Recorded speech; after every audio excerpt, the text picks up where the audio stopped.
In the white winter wonderland that is Stockholm, we are here to see EA's upcoming title, Battlefield Bad Company 2, and we're at Dyke in Stockholm. We'll also be getting a lot of hands-on time with the game, both in the campaign mode and in the multiplayer mode.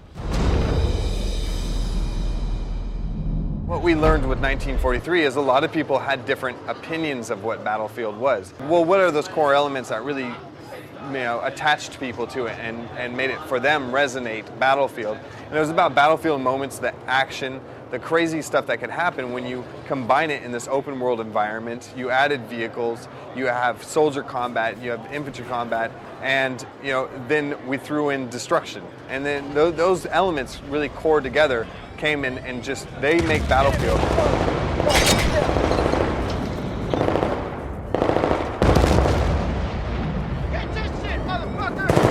Well, how do you make sure what things shouldn't be destroyed? And but we've really focused on that, and it's just about what makes it less fun. And that's kind of a key thing to go back to. It's like, okay, we could have everything get destroyed, but is that fun? How would a person feel? Would they have, would it take away from their fun? Maybe it's cool the first couple times you see it, but then after that it starts to become more of a nuisance.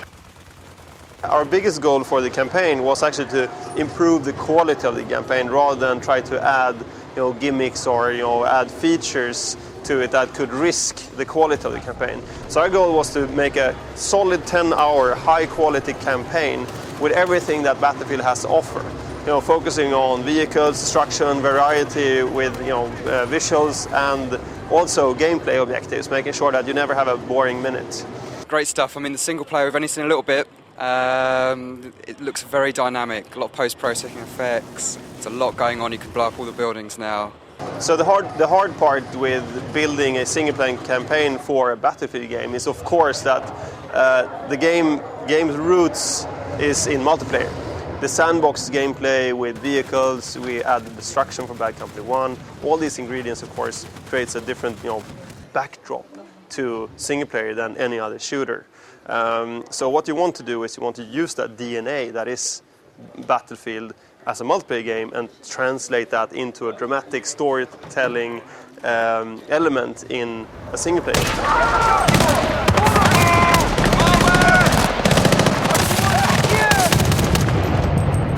The design of the single player is really, even though it feels very, like you could just throw in co-op there, it didn't work out that way. So I think it is something that Dyke is thinking about, because, I mean, like you said, it does kind of like, it almost screams at it. It almost like has a knife at our throat.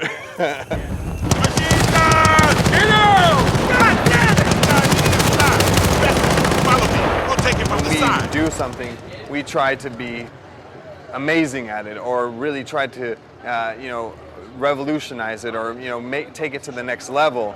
And then that sometimes puts you in a position where you look for things that are too good and you talk yourself out of it. I mean, I can't speak for those guys because I wasn't working with the single player team as closely like that. I was more with the multiplayer. But I do know it's something that has been talked about, but it's not something that we were able to get into this version of the game. But I wouldn't rule it out. The environments change visually and also changing the objectives you have. The single player actually objectives change all the time. And that, together with opening up and closing in on the environments all the time, gives you a variety over the 10 hours that the campaign lasts for. There's a lot of variation. I mean, the first level starts off in Alaska, so it's all, one of those great ice levels, and it moves throughout South America, so there's a lot of variation. It's not just sand dunes this time, so that'll be good.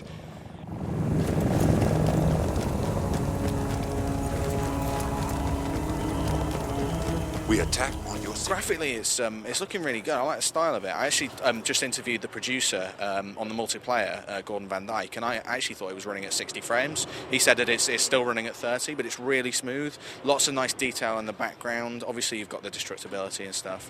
I think it looks really nice.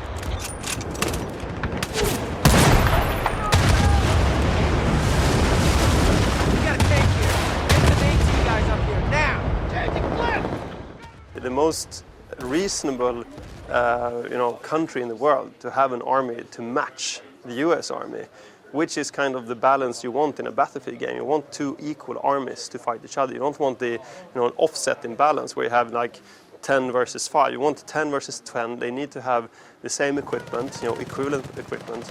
And Russia is the country in the world that can do this at the moment. And of course, you look at TV, you see Russians negotiating with many South American countries on building bases there.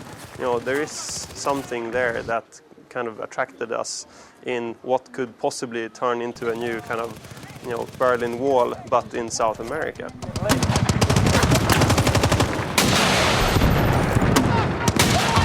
4 game modes. Squad Rush, the one that was revealed today. So it's 2 teams of 4. Yeah. That's right. And that's all infantry only as well. Right. So a completely focused, because we have pretty awesome infantry combat.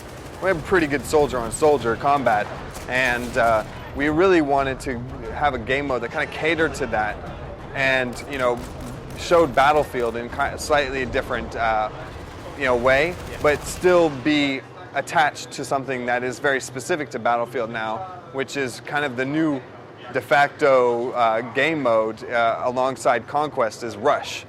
So Rush is, those two resonate Battlefield really well now. So we wanted to give them a Rush game mode that was smaller and it was objective based, and you really knew what you had to do because you're either attacking or you're defending, and you're a group of 4, and you want to just, you want to devastate that other team. Bad Company 2's got some really interesting stuff going on. I like the destructibility. It reminded me why I liked that in the first game. The multiplayer in these sort of games is always the selling point for me. And we played a really great mode just a few minutes ago called Squad Rush. It might have been great just because we were beating the other team, absolutely destroying.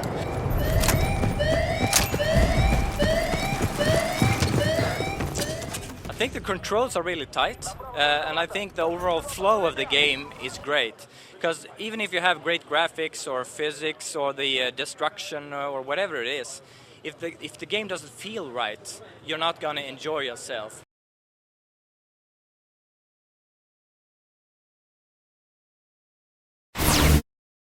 It's all out warfare. We are working on more than one Battlefield product at the moment, I can tell you. Yes. Okay, perfect.